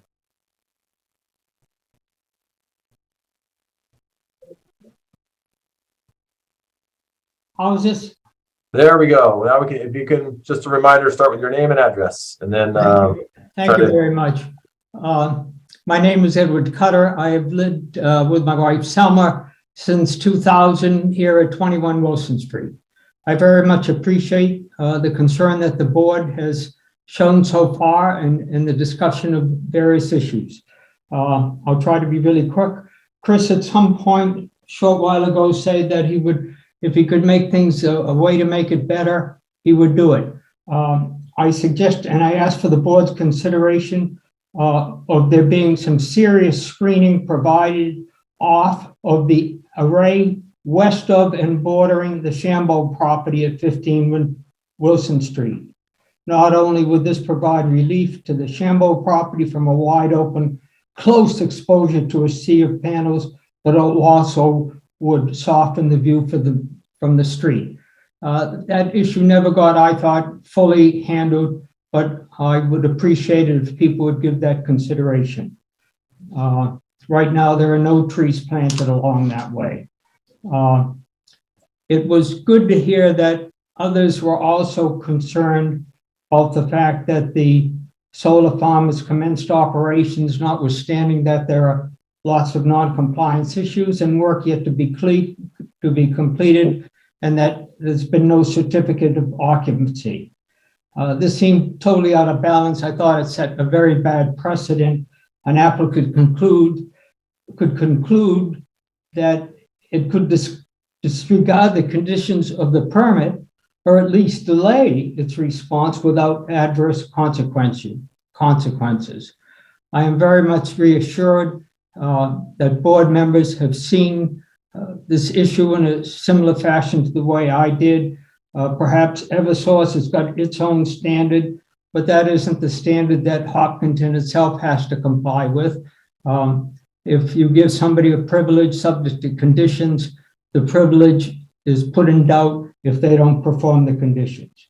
The boulders, it's clear that they should be out of there as quickly as anybody could get them out. Tom mentioned about the utility lines that are above grade, I guess it is, and I don't think that's gotten proper consideration. Whatever can be done, and the idea about having a plan provided by the applicant is very attractive to me. There should be some way to make the place not look as bad as it looks right now. And having the applicant come in with some sort of plan is a terrific idea. I certainly can't think of all the ways for it to get better, but there must be some ways. As to putting trees around the 3 electrical cabinets, in a way, that's an issue of somebody not planning ahead of time, because there should be more room to permit someone to plant, put in serious plantings there, and it's tight to the pavement. I've seen other places where the entry ends up being not direct, and that's a way to block that, to screen people's view. And maybe there is some way to, I don't want to be crazy about it, but be able to move the pavement in such a way that there would be room to really surround those 3 cabinets with trees. Mr. Cutter, just a quick time check. You're over your 3 minutes, so I know you have a few more things to say, but if you can start to wrap up. I think I can just thank people for paying attention, and whatever you could do to make it I thought was a pleasant neighborhood, doesn't have such an offensive viewing. Thank you very much. I appreciate your consideration. All right. Thanks, Mr. Cutter. So I think I've got some proposed next steps here, but Ronnie, did you have further comments? Yes, through the chair, if I may, just one. As we've already talked about putting some timelines on it, I would be amenable to putting forth a true motion that we actually put some skin in this, in the sense that if they do not meet milestone at certain marks, for every month beyond that it's not met, that a certain percentage of their initial bond is lost, not withheld, but lost. We've been withholding it. And so, for every month beyond a certain point, 10% is lost, because otherwise it's an operation. Again, they're following the rules of the law. I'm not going to question it. Do I agree? No, but they're following the letter of the law. But this is a situation that's carried on too long, and if we do not put any specific teeth in this could carry on for another 2 years, and the board will be turned over by then, and then we still have no certificate of occupancy. Basically, if it's not done, that's what the bond could be used for, is for us to make sure it's done properly. And if they're not able to do it, I'm not saying they're unwilling, because they clearly said they wish to do it, but we need to put a timeline on it, a clock, and it has to be connected to some dollar value. So my proposal would be, if it's not completed by June 1st, 10% is lost every month until it's done. Yeah, I'm not sure legally we can do that, Ron.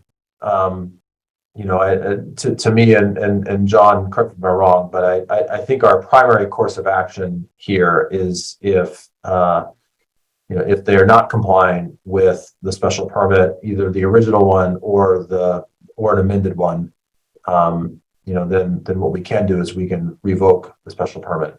And that, in a sense, and that actually triggers the decommissioning process, of which we would be able to access those bonds if they did not decommission it to expectations. So to me, I agree with on timeline.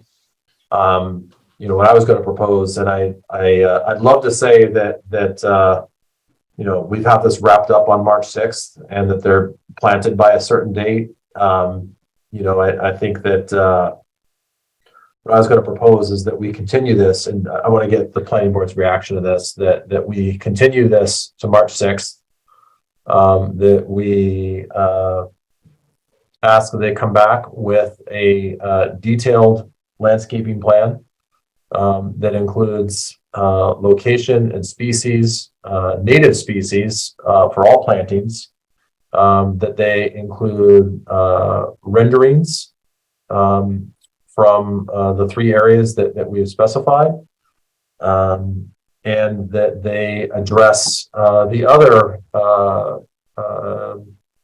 design elements that we had previously outlined, in particular the disturbed area in the buffer zone and other screening mechanisms. And to me, I think we asked them to come back with the fully fleshed out, fully detailed plan by March 6th.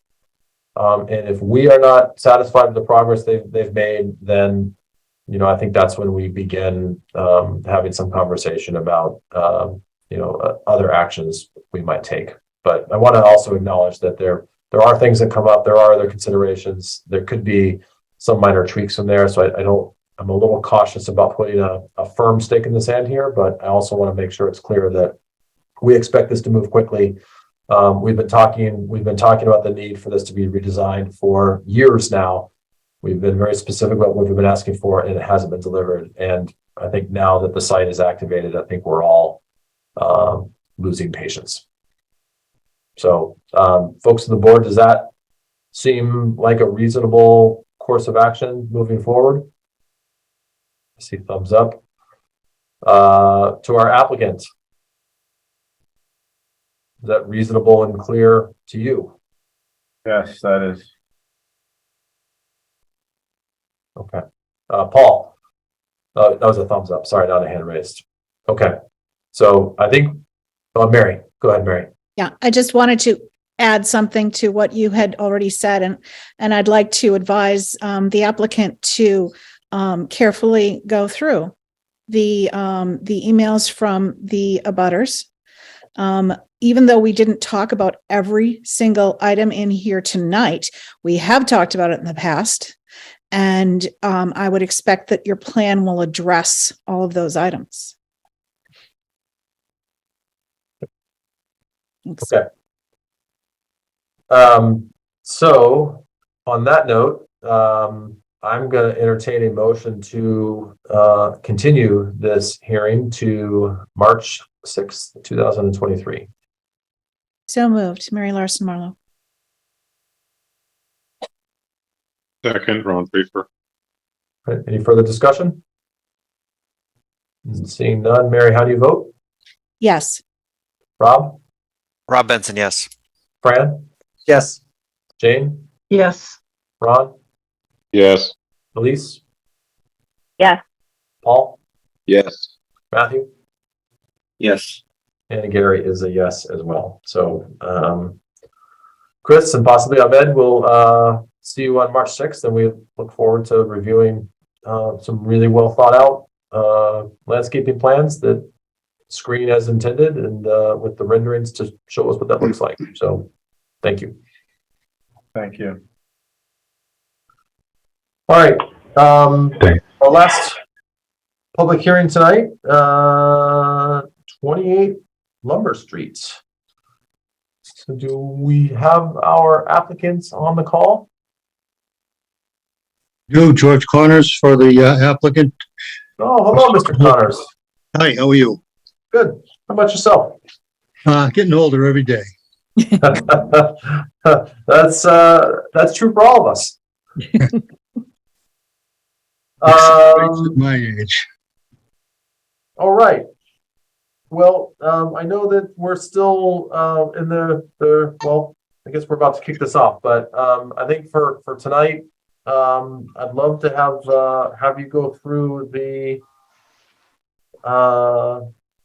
project introduction and overview, staff walk, and then realistically, I think we like many things. We'd like to schedule a site walk And I think, given where you are in the beta process, that's, the beta review process, that's probably, a realistic expectation for tonight. Think so. So on this note, I'll hand it over to you and, you can, walk us through why you were before us tonight. Can I share screen, John? Yep. John can let you share your screen.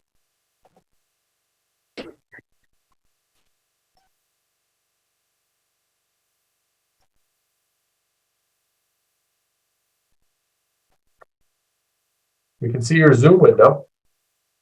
Okay. We can see the planning board agenda. Yeah.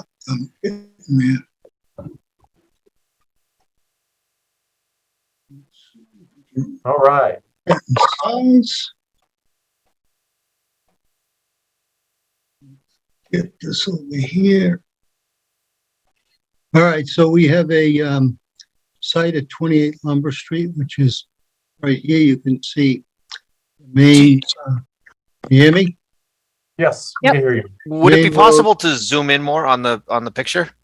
Sure. Thank you. All right, so we have, I'm going to move this over. We have Lumber Street along here. That's the spoon right in there. And we have Lumber Streets coming along. There's where the tennis club is going in. And this is the Harper Auto Repair. And this is the Dryden Scotty's Landscape. This is our site right here. The back backs up to 495 in the intersection. Doug's got a little bit of landscaping material down here, but you can see that most of the site is open as a wooded area. I think we go a little bit closer in on this one.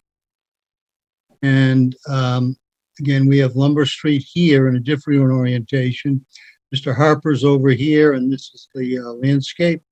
This is the site in here where we're proposing to do a medical building. I'll get to that in the next slide.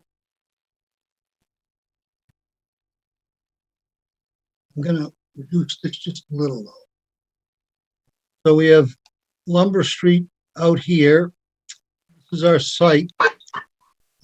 Get up a little bit. Our property line is right along this white parking area here, gray parking area. We have an exit at this location. Down just one more.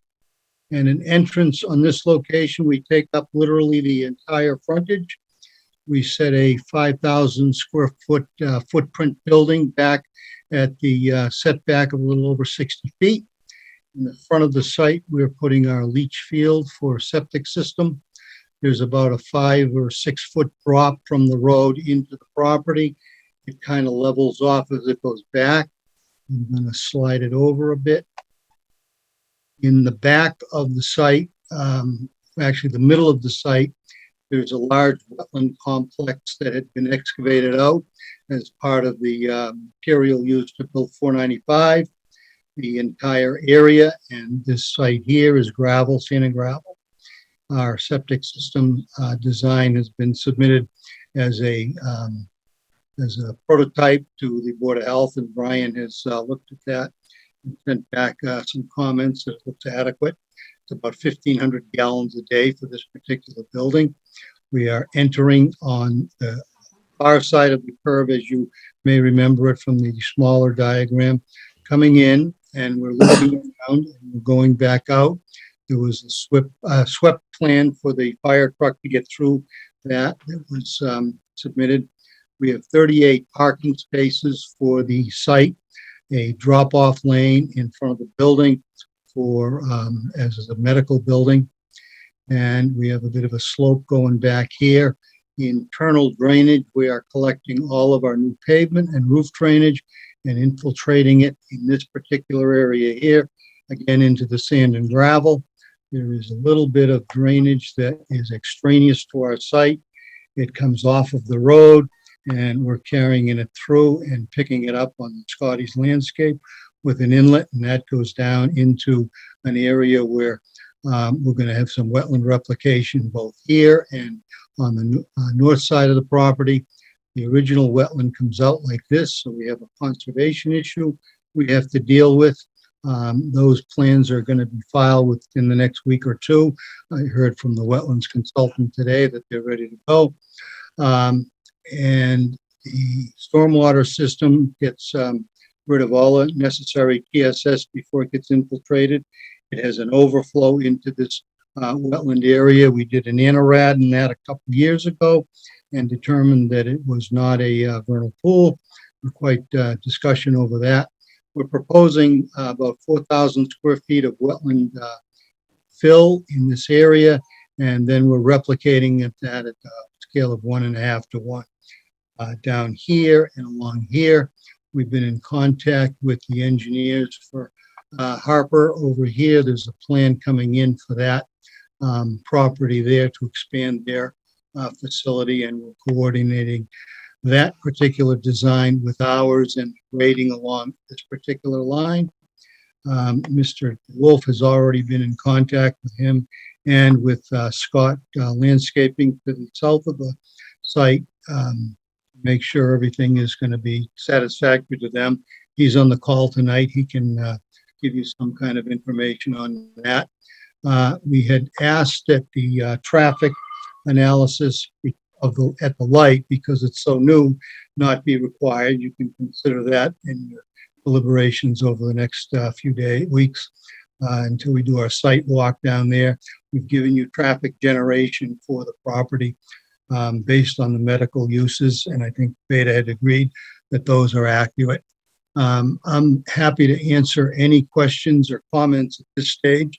We did get Beta's report today and have gone through it very quickly, I'll say, and there's not really anything there that we don't see a problem with.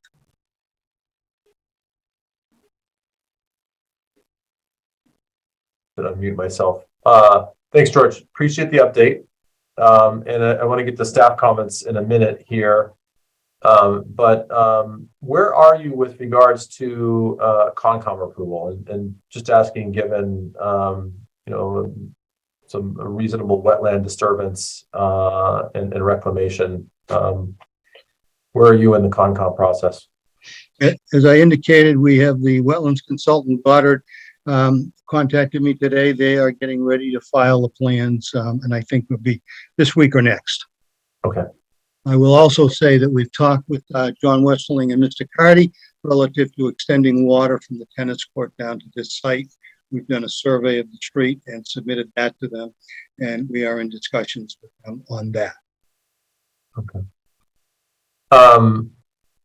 Before we go up for discussion here, and I want to keep it reasonably high level because we're going to get into more details as we go, but let's get to the staff report. John, do you want to walk through town hall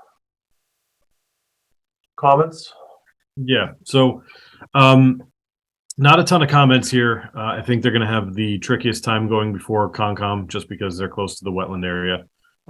So that's going to be probably more of an issue than anything planning board is going to come up with. One thing that I wanted to ask George, and I don't know if we covered this in the pre-submission hearing, but the proposed disturbance is more than an acre or less than an acre? The total site is 26,000 square feet, I believe. So no stormwater management permit since they are disturbing less than an acre is needed. But fire doesn't seem to have too many problems with this, which is usually the biggest concern with these types of developments, access, that kind of a thing. So no huge concerns at this point, but we'll see as this goes along. Well, we are in the aquifer zone, so we need to deal with that. That's a special permit after we get everything straightened out in conservation. Correct. That's from the ZBA. All right. Any initial high-level comments or questions from members of the planning board? Don't feel obligated here, but Fran, go ahead. Everyone, and maybe this is through the chair, maybe this is to John, but the applicant has talked about a medical office building, and maybe this goes to the applicant. What is in the purview of a medical office building? Obviously, I can think of a doctor's office, but does it get into any type of laboratory facility, or is it really limited in scope to, doctors, specialists, things of that nature? It's actually a speculative office building. We're not quite sure what will happen. For example, if it's dentist's office, we have to put in a tight tank for the dental wastes. So it's basically getting a site plan approved for the use of the site so that it can be marketed. Thank you. All right. Any other questions, comments? Jane? This may be premature, but is there plans for a sidewalk in front of the building? No. Because we had a big discussion about the tennis club and having them put a sidewalk in front of their building. Yeah, I think, and John, correct me if I'm wrong, but they would need a waiver to not include a sidewalk across the frontage. Is that correct? That is correct. Yeah. I guess we're putting a sidewalk. Through the chair, this is Rob. Yeah, go ahead, Rob. I just think as a board, we should refamiliarize ourselves with the conversation about the tennis club sidewalk, because I don't know that we ever got, we wanted it on the side of the street of 110 Grill and the tennis club, and we didn't know if it was going to pass Conservation Commission muster to have it on that side of the street, and I don't know that we ever heard any follow up. So it'd be good to understand what is or isn't going to happen in terms of the tennis club, the sidewalk, and then how it impacts this project, or if it does at all. Yeah, I think that's a fair comment, Rob, and that certainly would weigh in as to our willingness to waive a sidewalk requirement. I know it always seems a little funny to folks, like, well, why are you going to have a sidewalk on a short section of road that doesn't have a sidewalk at either end? But, I think we collectively all agree that a network of sidewalks is important, and this is our opportunity to help put that in. So I agree, it's worth understanding or reminding ourselves as to where things landed with the sidewalk at the tennis club. We'll work with you, however. All right. I see some potentially other members of the public. I do want to give you a chance to share your initial thoughts. Is there anyone from the public that would like to ask a question or make a comment?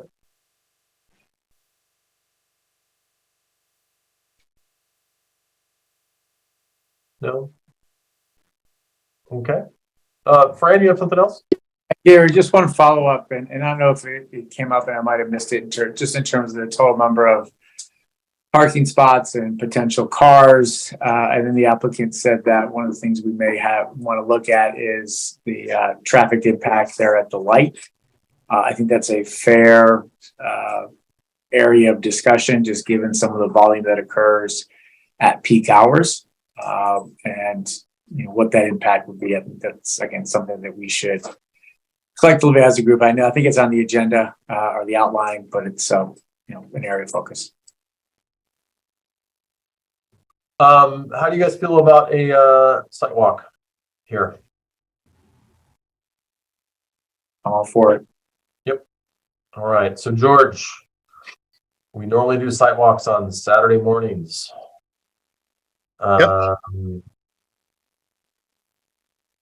When would be a Saturday that would work for you? And then we'll sort of do a straw poll of the planning board to see if said date works. Well, I live in town, so I can do it almost any Saturday you want. Okay.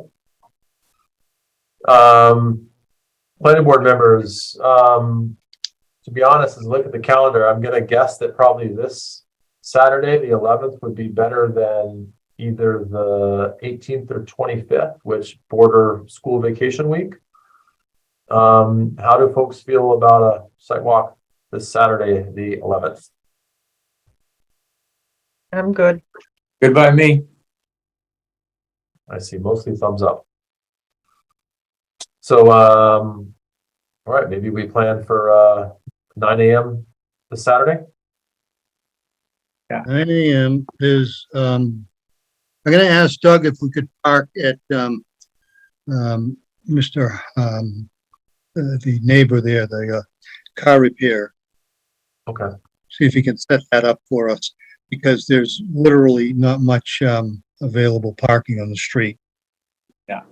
Yeah, George, what you can do is if you can confirm with us, and then if you can just send an email to either John or myself, and we'll let the board know by email. But that was gonna be my next question: is where should we park?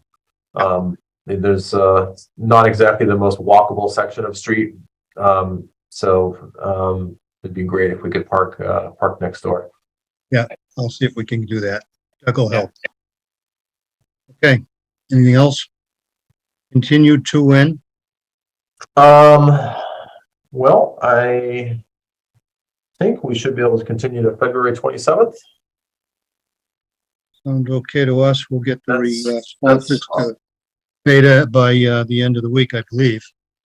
Yeah, and you know our thoughts here. We really have a strong preference for applicants working through the beta review process and aligning on as much as possible before coming back to us. So I think it's great to have the intro and get the site walk scheduled, but my hope is by the 27th, certainly I doubt you're going to be through the Concom process at that point, but for planning board related items, hopefully we'll be in a pretty good place.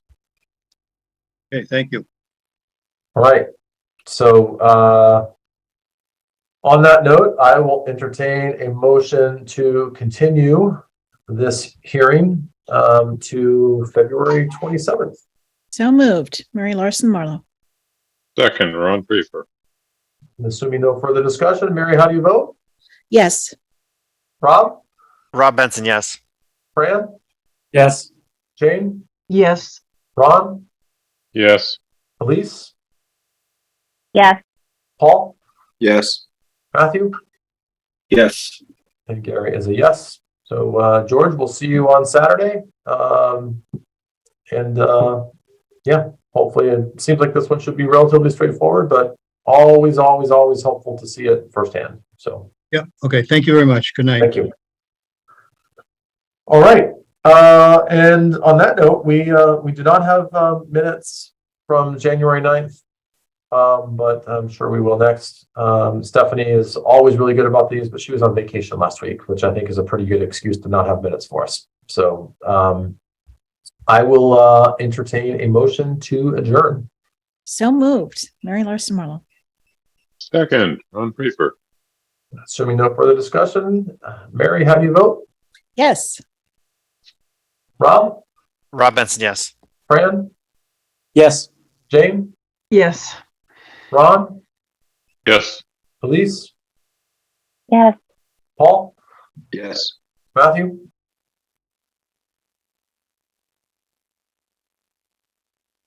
Matthew? Yes. And Gary is a yes. So thanks, everyone. Good discussion. And we'll see, I think, most of you on Saturday. Thank you. Good evening. Good night.